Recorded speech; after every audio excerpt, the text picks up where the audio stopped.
信じられない彼が今、あんな決断を下すなんて、全米メディアが騒然とし、ドジャースのチームメイトたちがロッカールームで涙を流して立ち尽くした、大谷翔平のあまりにも突然で衝撃的な発表。無敵を誇るはずの男の口から語られたその言葉は、野球界全体を揺るがすほどの破壊力を持っていました。皆さん、こんにちは。いつもご視聴ありがとうございます。今日お話しするのは、誰も予想できなかった大谷翔平の知られざる真実と、ドジャースの劇的なサヨナラ勝利の裏に隠された、あまりにもドラマチックで涙なしには語れない舞台裏についてです。表面的な試合結果だけでは決して見えてこない、極限状態の人間ドラマと、スーパースターが背負う想像を絶する重圧の真実を、本日は徹底的に深掘りしてお届けします。どうか最後まで、この歴史的な瞬間の目撃者となってください。ロサンゼルスドジャースが劇的なサヨナラ勝利で2週間ぶり、そして8月に入って初めての連勝をマークしたその日、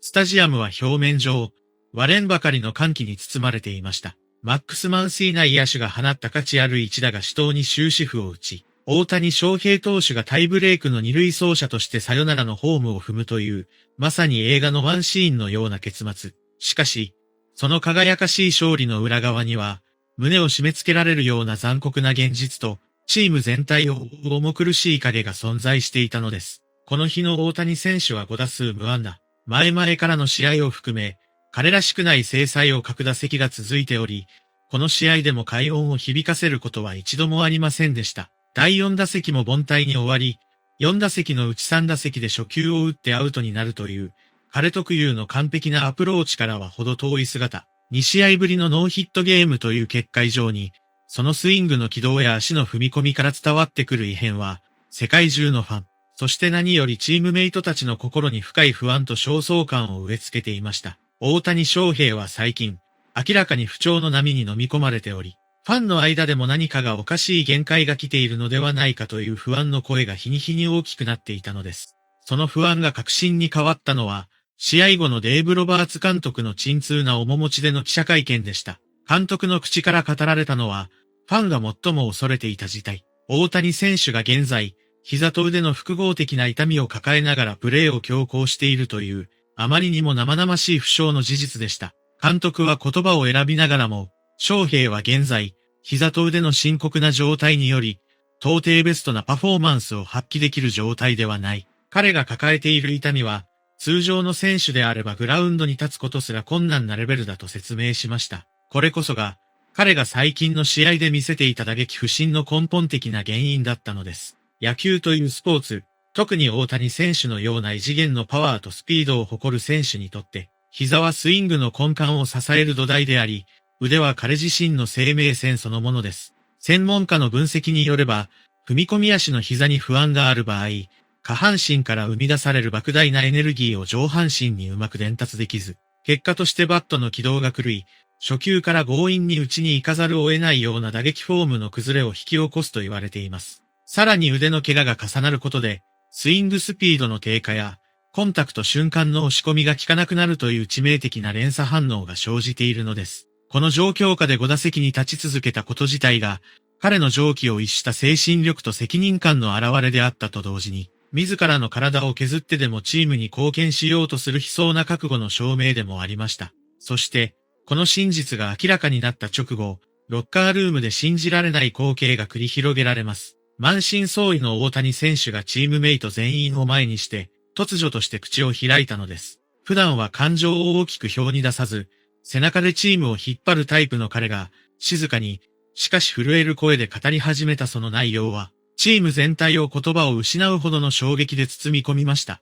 今の自分は、チームが求める最高の姿ではない。みんなの足を引っ張っている。痛みのせいで本来の自分を見失いかけているが、それでも僕は、このチームで勝つために自分の全てを捧げたい。たとえ体がどうなろうと、最後までみんなと共に戦い抜く覚悟だ。どうか、こんな自分に力を貸してほしい。大谷翔平という、世界最高の才能を持ち、常に孤高の頂に立ってきた男が、自らの弱さと限界を包み隠さず吐露し、チームメイトに助けを求めた瞬間でした。そのあまりにもまっすぐで痛切な告白に、ロッカールームは水を打ったような静寂に包まれ、やがて何人もの屈強なメジャーリーガーたちの目から涙がこぼれ落ちました。アメリカのメディアはこの一件を即座に大々的に報じ、完全無欠のスーパーヒーローが見せた、最も人間らしく、そして最も心を打つ魂の叫びとして、全米のスポーツニュースのトップを独占しました。SNS 上では彼を休ませてあげてほしいという悲痛な声と、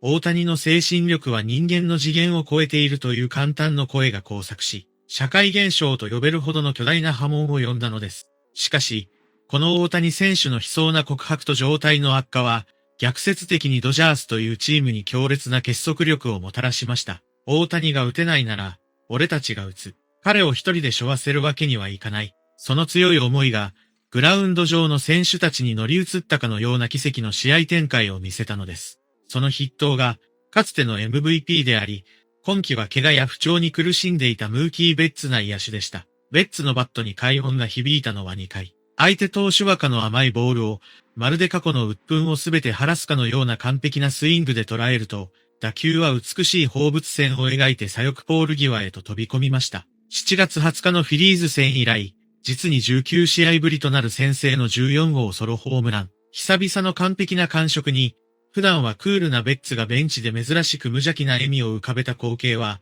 チームに大きな勇気を与えました。さらに同点の7回には、勝ち越しのチャンスを演出する鮮やかな二塁打を放ち、直後にコールや代打の T ヘルナンデスが連続タイムリーを放って2点を勝ち越すという見事な猛攻の起点となりました。今季のベッツは、開幕直後に故障離脱した影響から打撃が低迷し、試合前時点で打率2割2分台と精彩を欠いていました。一時はクラブハウスで弱音をこぼすほど精神的に追い詰められていた彼が、親友であり戦友でもある大谷の危機に直面し、ワールドシリーズ3連敗絶対に欠かせない魂のプレイヤーとしての本来の姿を取り戻したのです。8回には継投の失敗とパヘスの痛恨の失策で逆転を許すという絶望的な展開に見舞われましたが、直後にベッツが意地の同点的自打を放ち、5日のカブス戦以来となる3安打の大活躍、復調のきっかけを確実に掴んだ彼の姿は、まさに大谷の思いに応えるチームリーダーの真骨頂でした。この試合のもう一つのハイライトは、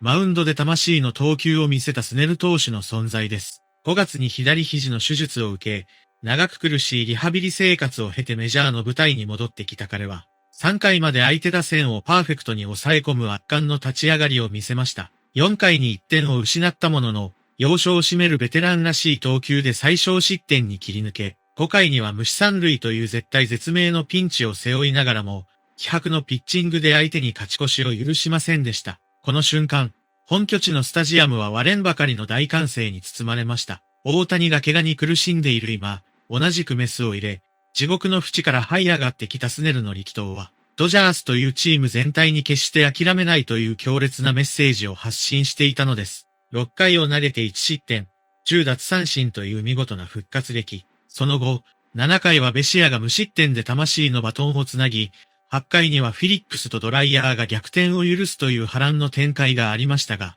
選手たちの心境には絶対に大谷を悲しませないという揺るぎない闘志が燃えたぎっていました。そして運命の延長10回、タイブレーク、マウンドの春宝前が気迫で無失点に切り抜けたその裏、物語は最高潮を迎えます。規定により、サヨナラのランナーとして二塁に向かったのは、この日ノーヒットに終わり、膝と腕に激痛を抱えているはずの大谷翔平でした。彼の足取りは決して万全ではなかったはずです。しかし、塁上に立つ彼の眼差しには、一切の迷いも妥協もありませんでした。一死満塁という極度の緊張感がスタジアムを包み込む中、打席にはマックス・マンシー内野手、相手投手に追い込まれ、圧倒的に不利なカウントに立たされながらも、マンシーの集中力は途切れませんでした。グラウンドインタビューで彼が語った高めの球を打ち上げて翔平がホームに帰ってくるチャンスを作りたかった。低めの球を追いかけないように、最終的にうまく捉えられたという言葉の裏には、緻密な打撃理論と、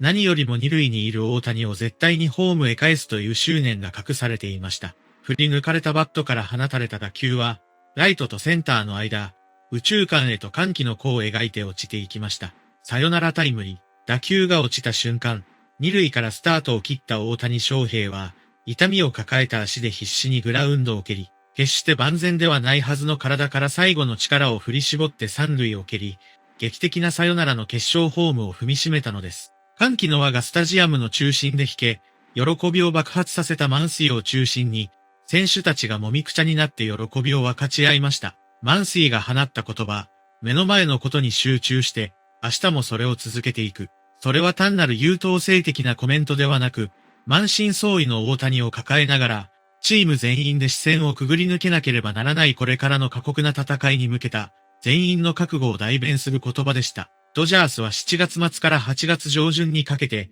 今季ワーストとなる地獄の7連敗を喫し、一時はチーム崩壊の危機すら囁かれていました。地区首位を改装しているとはいえ、プレーオフのシード権争いでは3番手に後退し、このままではワイルドカードシリーズからの過酷な出場を余儀なくされる状況。ブルワーズやブレイブスといった強豪との血で血を洗うようなシード権争いを制するためには、もはや個人の力だけでは限界があり、チーム全員の魂の結束が不可欠だったのです。ここで少し視点を変え、この出来事がスポーツ界、そして心理学的な観点からいかに異常であり、同時に価値のあるものであるかを深く考察してみましょう。通常、大谷翔平クラスの超巨額契約を結んでいるフランチャイズプレイヤーが深刻な負傷を抱えた場合、球団のフロントや医療チームは即座に彼を試合から外し、来季以降の長期的な投資価値を守るための保守的な決断を下すのが近代メジャーリーグの常識です。7億ドルとも言われる歴史的な契約は、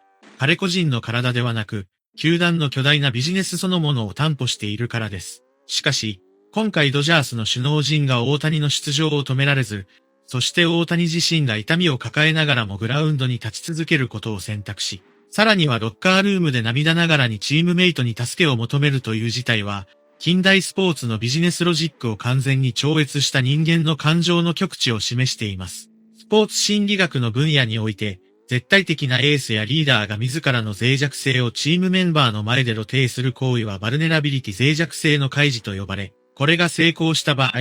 チームの心理的安全性と結束力は、単なる勝利を重ねる以上の劇的なスピードで強固になると言われています。完璧なスーパーマンが引っ張るチームは、そのスーパーマンが倒れた瞬間に崩壊する危険性をはらんでいますが、スーパーマンが助けてくれと本音を漏らし、周囲が俺たちが支えると立ち上がったチームは、個々の能力の足し算を超えた爆発的な相乗効果を生み出すのです。実際に、レッツの復活劇やマンシーの執念のさよならだ。そして手術明けのスネルの魂の投球は、大谷の告白によって引き出された潜在能力の開花と見るのが自然です。大谷翔平は、その圧倒的なパフォーマンスでチームを牽引してきた第一章を終え、自らの怪我と弱さを共有することでチームを精神的な高みへと導く第二章へと突入したと言えるでしょう。全米メディアがこのニュースに狂気乱舞し、連日トップニュースとして報じているのも、単なるスター選手の怪我のニュースだからではなく、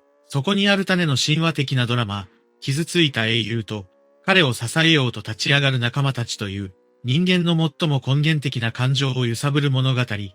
存在しているからです。さらに、膝と腕の負傷という技術的な側面に目を向けると、大谷選手が直面している試練の過酷さがより一層浮き彫りになります。野球のバッティングは、平心運動のエネルギーを回転運動に変換する高度な物理的プロセスの連続です。踏み込み足の膝は、前方に移動してきた体重を急激に受け止め、そのエネルギーを逃さずに上半身の回転へと変換する壁の役割を果たします。この膝に激痛があるということは、壁が崩れることを意味し、エネルギーは下半身から上半身へと正しく伝わらずに散逸してしまいます。結果としてバットは遠回りし、投手の速球に振り遅れまいと初球から強引に手を出すという悪循環に陥るのです。加えて腕の負傷は、インパクトの瞬間にボールを押し込む最後の微細なコントロールとパワーを奪い去ります。大谷選手が5打数無安打に終わり、初球凡退を繰り返したあの試合の裏には、彼自身の卓越した野球脳と崩れゆく肉体との間で繰り広げられた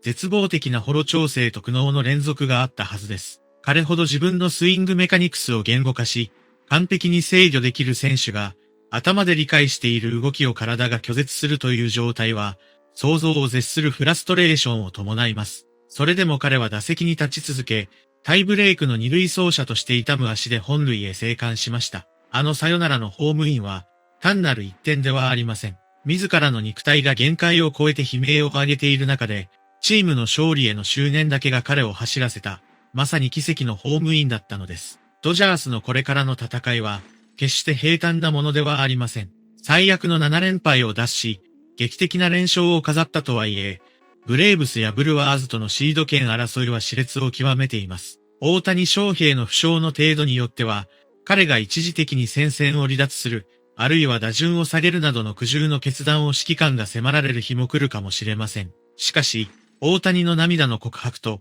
それに呼応したベッツ、マンシー、スネルをはじめとするチームメイトたちの奮起は、ドジャースという組織が真のチームへと昇華した瞬間を証明しました。彼らはもう、大谷翔平にだけ依存するチームではありません。怪我を抱え、満身創痍で戦い続ける背番号17の姿を目に焼き付け、彼のために、そして世界一の称号のために、一人一人が限界を超えて戦う戦闘集団へと変貌を遂げたのです。日本のファン、そして世界の野球ファンは今、歴史的な分岐点を目撃しています。大谷翔平が残す成績やホームランの数だけが彼の偉大さではありません。彼が抱える痛み、流した涙、そして彼を中心に巻き起こるチームメイトたちの熱い絆こそが、スポーツが我々に与えてくれる最高の感動なのです。怪我との戦い、メディアの競争、そしてプレッシャーに押しつぶされそうになりながらも、決して歩みを止めないドジャースと大谷翔平。彼らの戦いは、